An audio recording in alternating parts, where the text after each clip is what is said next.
So I've been playing in the garden all day long, trying to kind of make it a little better, and I've decided I was going to make another one of my stews, and this time I'm going to be using a carafe, which is a glass carafe. Not the right lid, but you get the point. And then what I'm going to place into it, this is a butternut squash. Now this is an old butternut squash, and when they get too old, the skin just doesn't work out. So I peeled it, and you'll be seeing me cutting this out, this in half, and removing the seeds.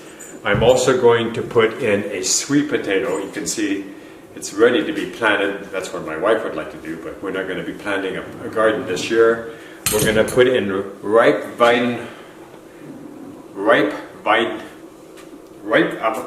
cherry tomatoes that come straight from our garden. Funny thing, that leftover is one tomato plant did survive. We're going to be using these old potatoes, and these are like a month old. They had eyes on them. I had them all removed. One white onion that's going to be at the very base, just similar to the Instapot. That's going to be the first layer. We're also going to infuse it with diced tomatoes, and I like the no salt added. And just to have a twist, we're going to put in a can of green chilies. Come and see how it turns out. Thanks.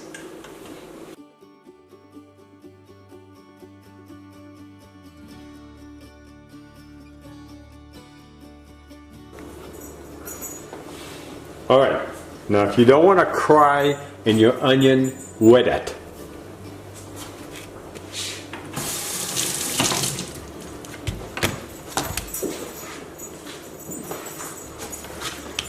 Now if we were using the Instapot for this, which is good, would be a lot faster, we would be using this as the bottom layer. I try not to use oil as much as possible because oil is refined, and I'm trying to eat a more plant-based diet.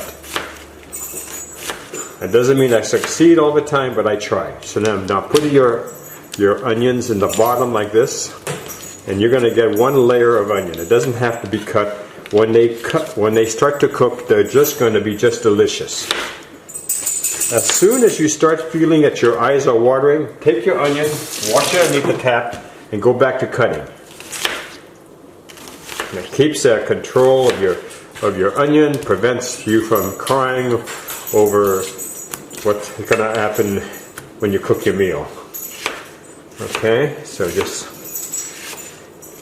such an easy fix for you not to cry. If you don't have a sink nearby like I do, use a bowl of water. Okay? I know this is a lot of onion, but believe me, it's just going to vanish in here. It's going to give it a very nice flavor. Alright. I mean, if you think about it, onion is basically all water. It may have layers like we all know, but it's going to disappear.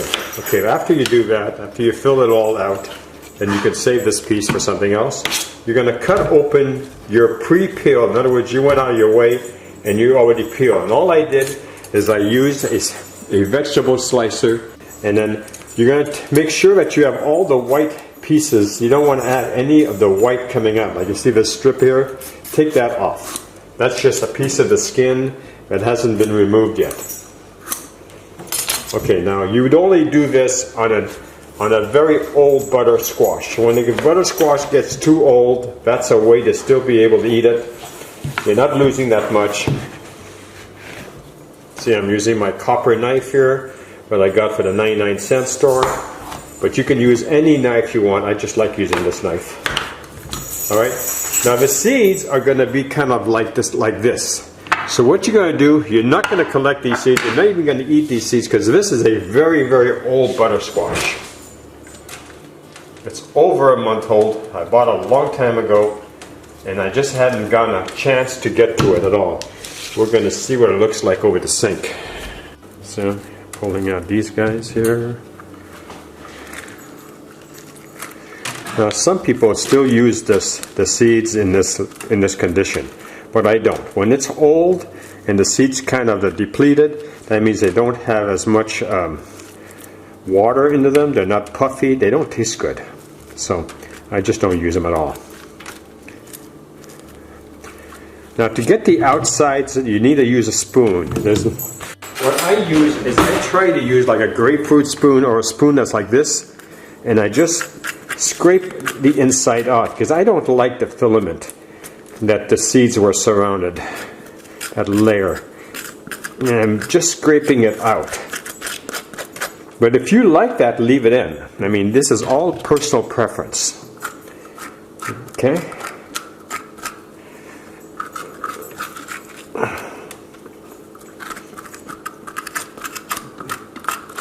It's a lot easier when it's fresher too.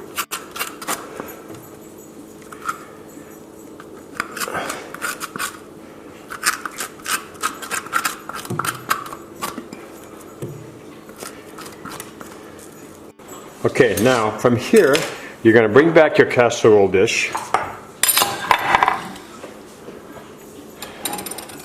See if I can show you what I need.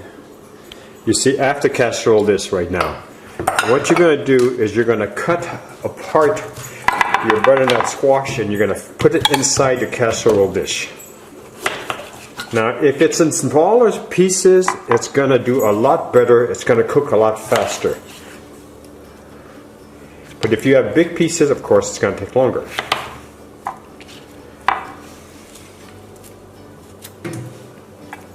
I'm just going to do that to it. And the neck part of it, right over here, you're going to cut that up in pieces. Like so. And what we want to do is we want to cook it a little faster.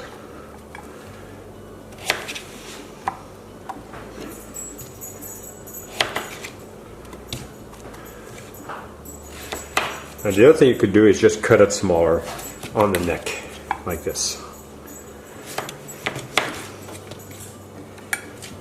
Now, I'm cutting mine in about inch size, but you don't have to. I mean, it just depends what you want. Okay, so I'm going to have to squeeze these all in, flip them over, and just stick them in. Same thing here. Flip this over.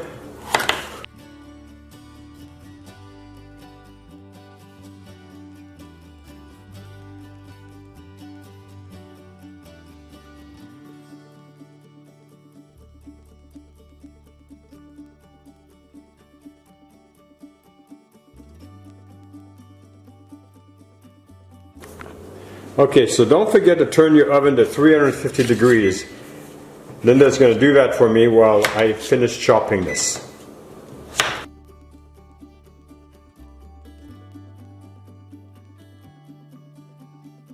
Now the next thing we're going to do is we're going to wash these tomatoes and then we're going to lay them on the very top.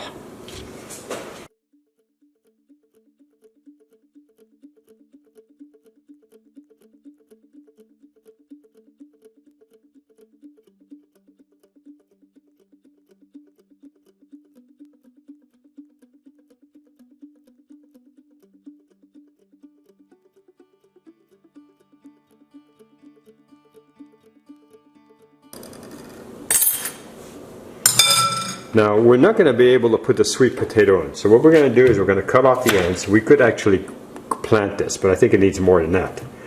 And then what we're going to do is we're going to stick this in the oven. First what we're going to do is we're going to poke it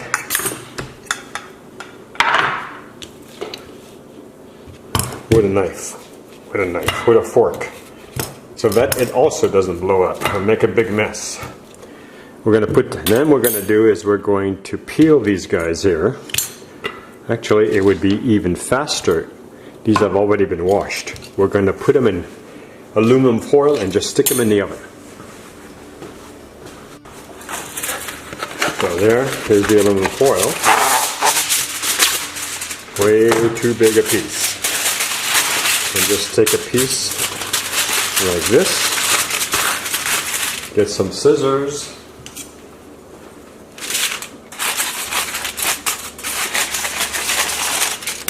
And turn the edge like that, and this will go along the sides of your oven.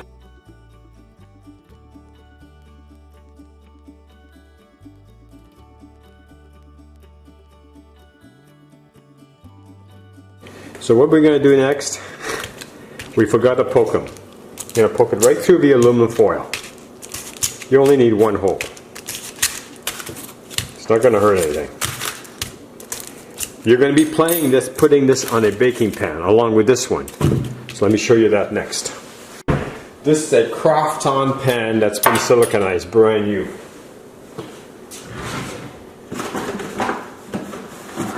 I don't use silicone in my cooking, so I always cook on parchment paper.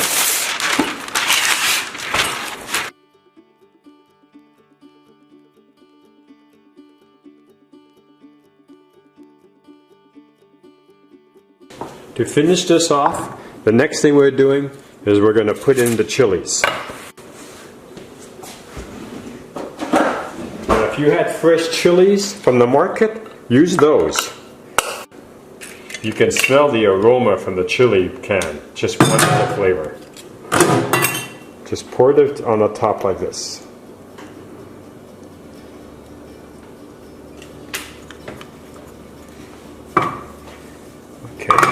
Then take your unsliced tomatoes,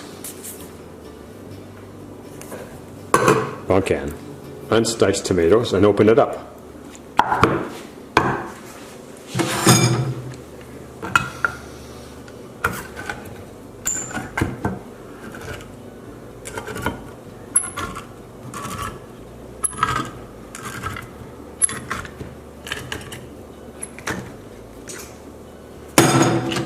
Alright, and it worked out the way it's supposed to come.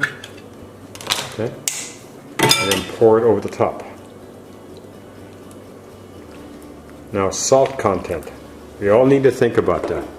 The salt in this can is 200 milligrams for the entire meal, okay? And in this can, there was another 120, so that's 320 milligrams for the entire meal. That's all right. That's not so bad after all. It's way under the requirements that people normally have, which is about 350 to 550. You're supposed to base it on a 2,000 calories, so whatever. You know,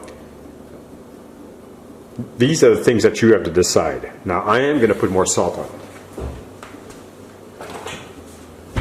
But just a very light flavor of garlic salt.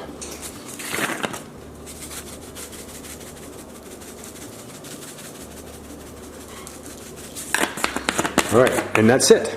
That's all the salt that it's going to get. Now the next thing happens, it's going to, where the oven right now is at 245. Why don't you make that bigger? Alright, so now what we're doing is we're going to wait until it gets to temperature. So I'll see you in a few minutes. You can see me in the glass of the microwave. Okay, so what we're doing now, the oven is turned at 350 degrees. It's nice and hot. Make sure that you put your cover on your casserole dish. Put it in the center. And then your potatoes and your sweet. Okay, it's just telling me the door is open. We have smart everything here. Close it. And the next thing you have to do, whip around the house, is set up the timer.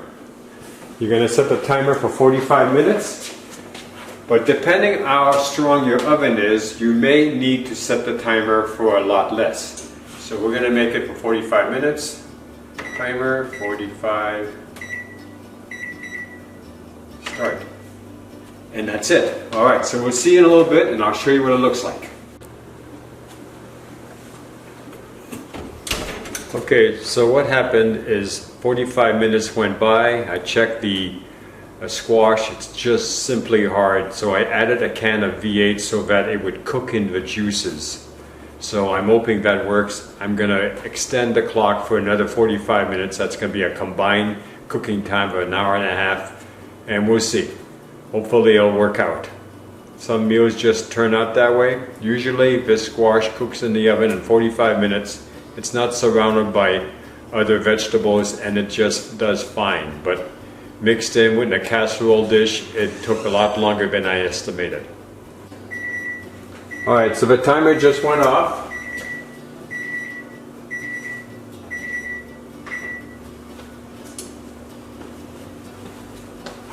Now that's been in there for about an hour and a half, so it should be more than cooked by now.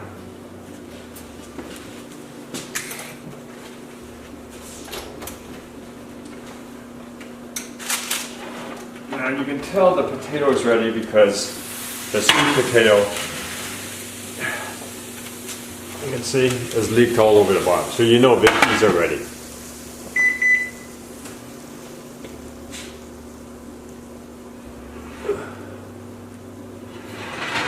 Now there's no way we can eat this right away. So we're going to turn off the oven next. And on my oven, this shows you this power, so you just turn off, cancel. The red's off, so it's ready to go. Alright, so we'll come back in about 15 minutes and let this cool. What will help to reduce it is taking the cover off.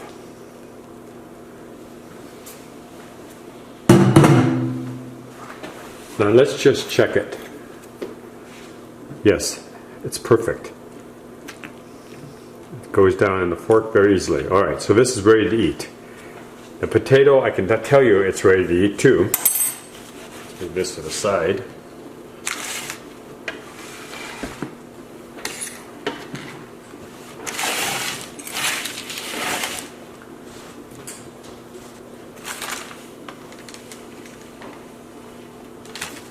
Alright, it just goes down, you know it's ready.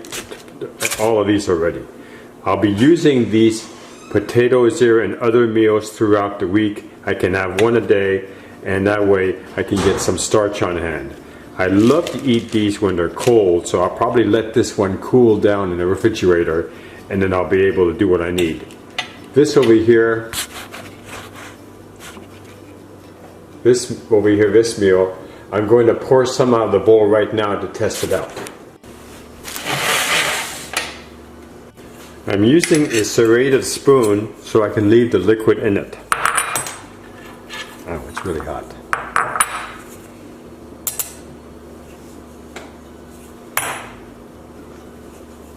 Okay.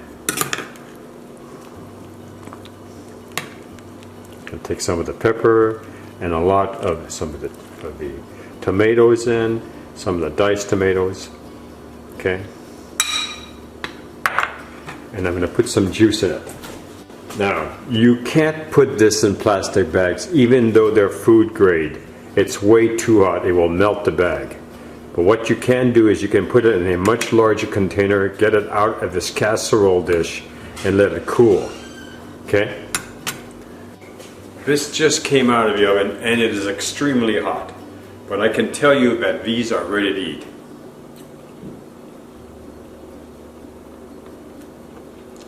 Okay, so it took an hour and a half to cook.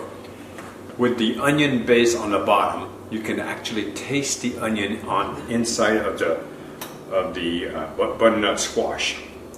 It's nice and warm, but what's really cool about it, an hour and a half, you would think it'd be slushy and add no taste or no texture. An hour and a half, and it still is hard enough and gives you the texture that you need. I just love it. Now I can tell you that eating this tomato is going to be a challenge because it's going to be hot.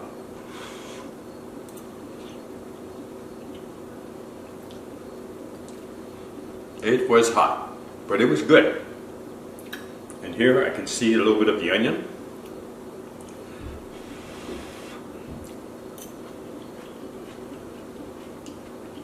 So an hour and a half, and everything in the dish still has texture.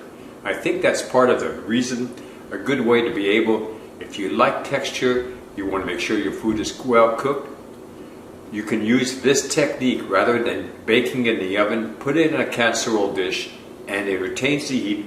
It makes it a very nice balance. Now there are some little peppers in here that we also put in. Here are the chilies. And they're very mild chilies. This isn't hot at all. It's it's a perfect meal, a perfect vegan meal. Let's take a look at the potato. Now the potato is just like any potato. But what is so cool about this potato, rather, this is just a standard regular russet. It has no seasoning at all. It doesn't even have butter on it. But it will meld itself very nicely with this stew. And of course it's completely cooked. So that's exactly what I'm going to do. Watch.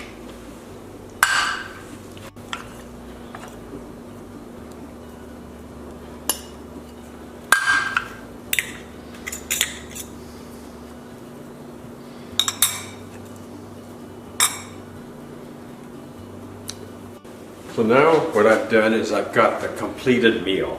I have the potato mixed in with the squash and the tomato sauce, the tomato sauce that I add to it. I did add an extra can of V8 on it. Now you've got to wash your salt. If you're very sensitive to salt, don't use V8. Use another can of tomato sauce with no salt added to it. But I've been working outside for several hours and I can use a little salt. I'm trying to get it there.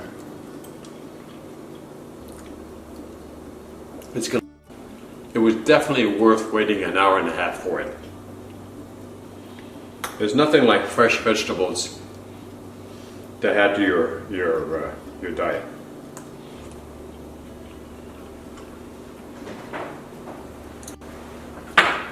Well, thanks a lot for watching us, and look forward to seeing more fresh, innovative stews. I'll always try to kind of add a little twist to it. I'm sure that you can find these kind of recipes on YouTube, but here we're going to be able to try to show you a little bit different. Remember, a lot of the stuff you have on hand, cook with what you have on hand. You don't have to rush to the store for it. And if you need to change this meal to make it your own, go ahead and do that. And if you do it and you post it on your own site, just let people, your viewers know that I inspired you to create this wonderful recipe. Alright, thanks a lot. We'll see you soon in our next video. Bye-bye. Thank you, Mom. Okay.